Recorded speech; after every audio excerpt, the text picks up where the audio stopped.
and gentlemen, welcome back to All Things Alvalade. I am Sam Fonseca, and today, as you see, I've taken the hot seat, but actually I'm giving everything to Ruben Amorim, because today we are doing our first experiment of Football Manager 2023, and that is, how would Sporting fare in the English Premier League? As you can see, I've moved us in Southampton's spot, as they got relegated with the least points last year. I thought it was only fair that we got rid of them, and we're going to try and see if Sporting's team from last season will do good in the Premier League. Here is the team as followed.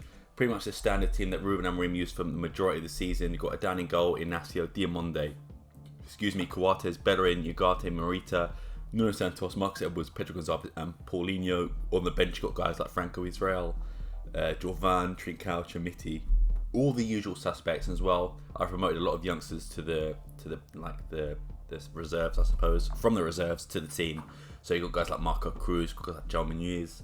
All of these guys that are youngsters and have up and coming potential have been promoted as well. So you'll get the whole sort of use of the squad. And as you see, there's loads of other players as well. So we are still in, as you see, the Champions League. We didn't the way it works when you use game database. It doesn't actually remove the Champions League and stuff. So we're in Europe, we're in the Premier League. Could we make an FA Cup run or a Carabao Cup run anyway?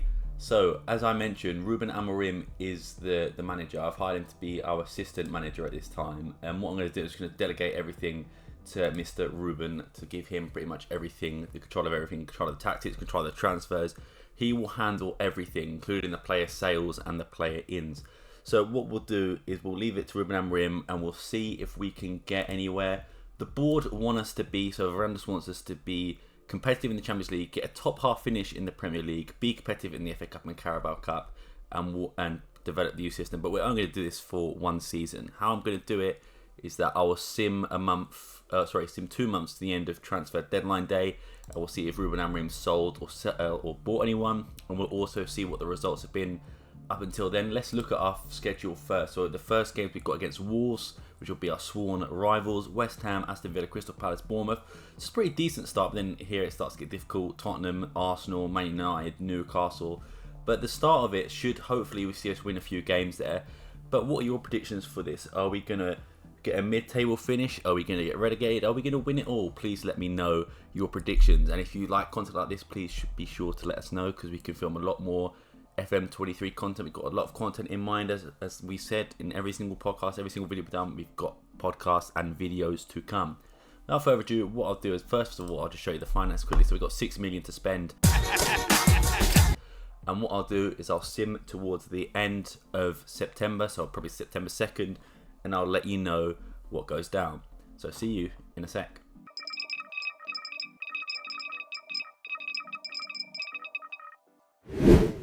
So it's now September 2nd, we've been about 2 months in, and as you can see at the top here, we are 14th in the Premier League. So we've played 5 games, we've not won a single one actually, but drew 4 and lost 1. So let's take a look at the schedule so we can see properly. So we had Wolves in the first game, which we drew 1-1. West Ham we drew 2-2, let me go to the Wolves game first. Marcus Edwards scoring. West Ham we drew 2-2, and that was Ugarte and Trincao getting on the score sheet. We lost to Aston Villa, which was a poor game by the looks of it. Crystal Palace was a ball 0-0 as well, and we've got Bournemouth, who we drew 2-1 with the next game against Tottenham. So yeah, it's been pretty lackluster, I would say. Let's look at the competition. So Champions League group, that is one of the toughest groups I've ever seen. Bayern, Atletico Madrid, us, and Rangers. We won the Friendly Cup, which is good, I suppose. In the third round as well, we got Liverpool. So in the Carabao Cups, it's going to be difficult. Our top goal scorer is Ugarte, and highest average rating is Ugarte. Obviously, he's leaving to PSG in real life. So 14th in the Premier League is not awful, but again, we've not won a single game, so it's pretty poor from our side. Let's take a look and see if anyone left or anyone came in. So we look at the transfer history now. We signed a guy called... Who the fuck is that guy? Who the fuck is that? Emmanuel Valieri. So that was a Ruben Amorim signing. So he's a left back and a left midfielder by the sounds of it. So he's got pretty good stats overall. So he played 5 games in the Serie A before joining over. Played for Cremonense, I believe is how you say it. 2.8 million, looking like a good deal to be fair. He's got good stats, and looking like a good position. I don't know if Ruben Amorim's played him in any games. When he signed on deadline day, so he's not actually had a game yet. But that's a good sign, I think. Let's look at the transfers out as well. There's been a few loans out. So Rodrigo Ribeiro loaned out to Mansfield. Obviously, because it's the Prem, they loan to like the lower league clubs, and I think it's also to get work permits as well. So Travassos has gone to Perth Glory. Tanlonga has gone to Bristol. Are there any other ones that are quite... John Muniz to Sutton. Nazinho to Plymouth. Fatal to Coventry. Marco Cruz to Aston Villa was sold for 1.9 million. So he actually got sold to Aston Villa. One for the future. Not played a game for Aston Villa yet, of course. But, it's a pretty weird one. Joelson Fernandez to Ipswich. I see Gonzalo Estevez has been sold to Inter Milan. We cannot replace him. We cannot. He was sold for 3.2 million. So that's not too bad. Ruben Amorim clearly not trusting him, just like in real life. And Darius Su was lent out to Luton. So, I mean, nothing too surprising. There's been a few youngsters let go. And that one guy, the left-back Valieri, who's been bought in.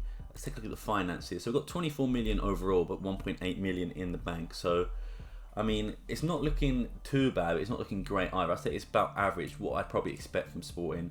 The next fixtures, what I'll do is I'll sim towards January. We've got the World Cup in between, but the next fixture is going to be tough. Tottenham, Bayern, Rangers, Arsenal, United, Atletico Madrid, Newcastle, Atletico Madrid again. Then you're looking at Bayern, City, Liverpool. It's a tough run of games we've got, but Ruben Amorim hopefully is staying confident, I suppose. Got new signings in, made some sales as well, made some loans, so hopefully Amorim can get onto it. But anyway, what I'll do is I'll sim the next bit. I'll come back on January 1st so we can have a look and see what Sporting have done.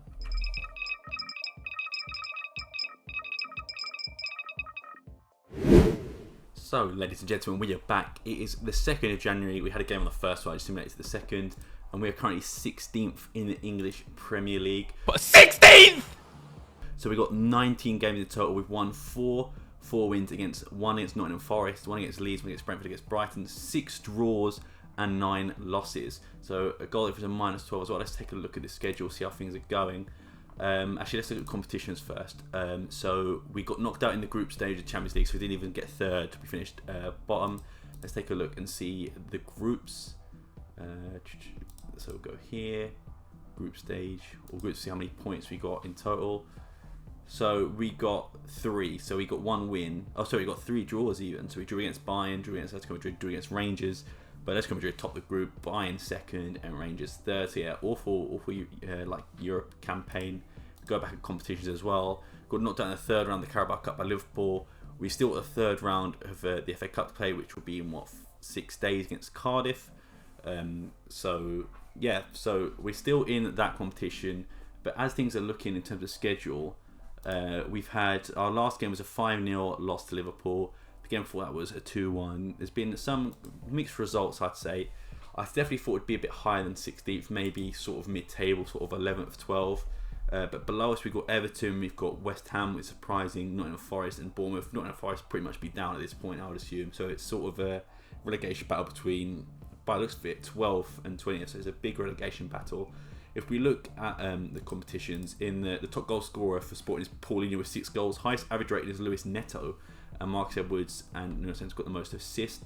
Let's take a look at the tactics he's been using. So yeah, pretty much the same as we left it. Marita's been suspended, but other than that, no one really sticks out in terms of average rating. Adan's 6.92 in the last 5 games, not bad. An average rating of 6.8, so he's not been too bad.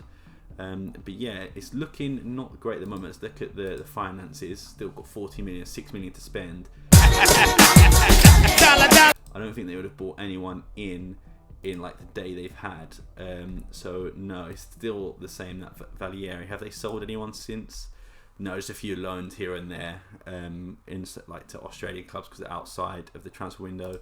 Because Alfonso Moreira being loaned to SC Beidamar.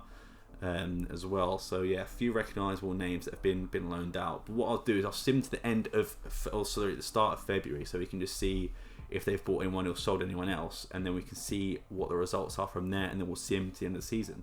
So anyways, we'll see you in about a month.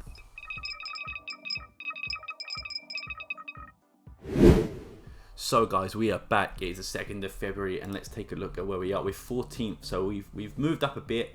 We've won a game since then, since we last checked. Let's take a look. We did get knocked out in the FA Cup. Norwich, we won the first leg against Cardiff. We beat Leicester 2-1. Goals from Pedro Gonzalez, Mateus Reis. But yeah, getting knocked out to Norwich is not very good. Inacio with the only goal in that game. So the competition will probably be the same. Yeah, so we've been knocked out of every competition now. Not going to win the Premier League, obviously. Now it's just a fight for relegation. We're on 21 points, so we've put ourselves in a good position. Was anyone sold, or did we sign anyone? Let's take a look. So transfer history, so it's the same. We didn't bring anyone else in. Did we sell anyone else? Let's take a look. So there's a few loans here and there. Oh, it's gone back up again. So Diogo Kalai got loaned out. Oh, Adan got sold to Real Betis. So Adan is gone to Betis. I think he's played there before, yeah. He's played there for 1.8 million, mate. I'll take that in a heartbeat. That's a good deal. Get out! For Adan. Was there anyone else? I think that was it. So yeah, only Adan was sold. And I guess he's playing Franco Israel in goal. If I check the schedule. Yeah, Franco Israel against Norwich. So Adan was sold here. So his last game was against Cardiff. So he kept a clean sheet, then was sold. So yeah, Franco Israel in goal for the rest of the save is not looking great, I'll be honest. Let's just take a look. Yeah, stats aren't the best, 2-star as well. I mean, he's got potential, I think, but like, I don't think that's going to happen. And in a fight for survival, it might be a bad decision. But yeah, we're looking towards the future. Now, what I'll do is I'll see him until the end of the season. Let me just check when the last game of the season is. It is on May 28th. So I'll sim to May 29th, and we can see if Sporting manage to stay in the Premier League.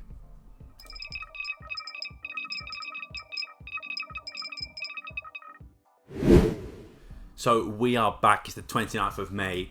Let's see if Sporting have managed to stay in the Premier League. And they have. They finished 14th. So it's not too bad considering where they started. So they got 42 points. Let's check relegation. Yeah, so they're quite far off relegation. Crystal Palace, West Ham and Forest did go down, which is quite surprising considering West Ham in real life won the Conference League. Fulham as well being quite down low. And Bournemouth being quite high as well. Brentford getting the Conference League as well. But let's take a look at the schedule. So let's look at the last sort of few games. So a 1-0 loss to Bournemouth. Good result against Crystal Palace, a 1-0, and a good draw against Aston Villa, I would say. Good wins against Fulham and Everton as well. So we did. Andre Paulo managed to get some minutes, as you see right here as well. So Israel must have got dropped or something, or injured maybe. 4-2 win against Manchester City. Rodrigo de Paul got sent off, to be fair, but Ugarte, we were winning 3-0 before he got sent off. So it was a rout of Manchester City. That's a great result. 3-0 against Leeds. So yeah, there's some in here you can have a look at sort of your own time. If you want, you can pause the video. 5-1 loss to United, but we won't talk about that. Let's look at competitions. We see Pedro Gonzalez with the top scorer with 8 goals. Inacio got the sort of best, highest average rating, and Morita got the most assists. If you look at like the finances as well, 50 million. It's not awful, I would say. I'll say maybe it's probably where you think they would be sort of.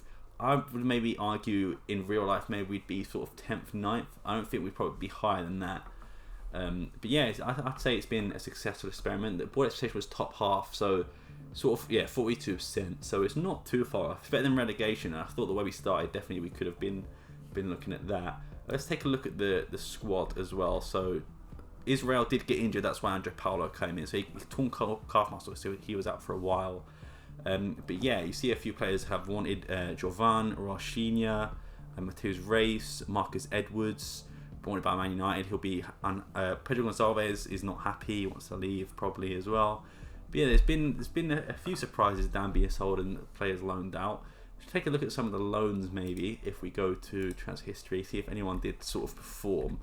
So Sotiris got loaned out to Dinamo Moscow. So yeah, he again, but he only played 2 games, so it wasn't really great for him. There's not really other ones that are like sticking out to me, I don't think. Diogo Kalai went to here, played 1 game in the 2nd division of France. So I mean, no one's really established himself from what I've seen. Let's check Adan's stats since leaving as well. So Adan didn't play a single game since moving, which is fair enough, but oh well. But yeah, that is the end of the experiment. If you have enjoyed, please let me know. Please let me know if you want to see sort of more content like this as well. If you want to see sort of any other experiments, let me know. If you enjoy Football Manager content, please subscribe.